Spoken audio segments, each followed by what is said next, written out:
Pemirsa Pemprov DKI Jakarta telah mengumumkan rencana pembukaan kembali kegiatan belajar mengajar di tahun ajaran baru dengan menyiapkan sejumlah skenario. Iya Lia, ini kebijakannya menuai reaksi dari berbagai kalangan, mulai dari orang tua hingga para ahli, terutama karena memang angka pasien positif corona di Indonesia masih terbilang tinggi.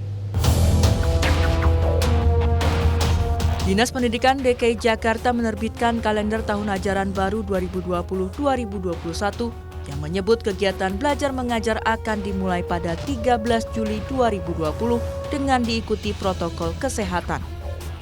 Kalender pendidikan tahun ajaran baru ini terbit dalam keputusan Kepala Dinas Pendidikan DKI nomor 467. Kebijakan Pemprov DKI ini langsung menuai kecemasan di masyarakat, khususnya para orang tua.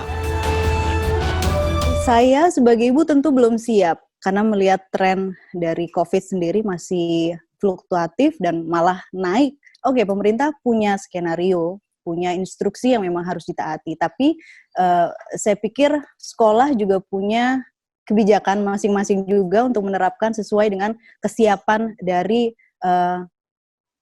fasilitas sekolah sendiri gitu.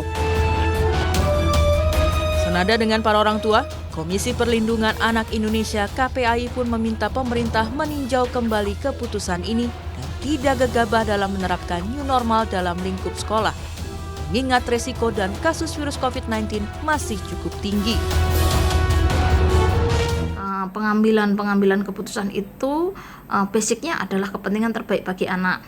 Dan jangan lupa bahwa range usia anak ini kan dari PAUD hingga SMA, sehingga tentu pada masing-masing usia juga kebijakannya harus sangat mempertimbangkan keunikan usia anak.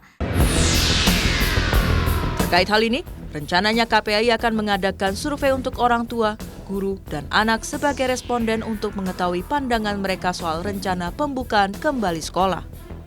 Survei akan dilakukan pada akhir Mei hingga awal Juni 2020. Berdasarkan data yang dihimpun mandiri oleh Ikatan Dokter Anak Indonesia, hingga 18 Mei 2020 tercatat 129 anak yang berstatus pasien dalam pengawasan meninggal dunia dari total 3.324 PDP anak. Sementara 584 anak lainnya terkonfirmasi positif virus corona dengan 14 diantaranya meninggal dunia. Temuan ini menunjukkan bahwa angka anak tetaplah rentan tertular COVID-19. Seharusnya pada anak ini juga rentan untuk terinfeksi, tapi mungkin ada banyak hal yang menyebabkan mereka tidak terdeteksi. Pertama, seberapa banyak sampel dari anak yang kita ambil. Biasanya kita hanya akan melakukan pemeriksaan pada kasus-kasus dengan simptom.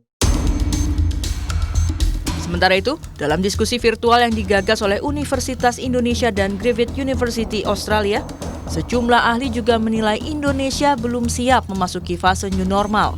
Diki Budiman, epidemiolog Griffith University menyebut, salah satu indikator yang menjadi pertimbangan adalah Indonesia belum melewati gelombang pertama pandemi.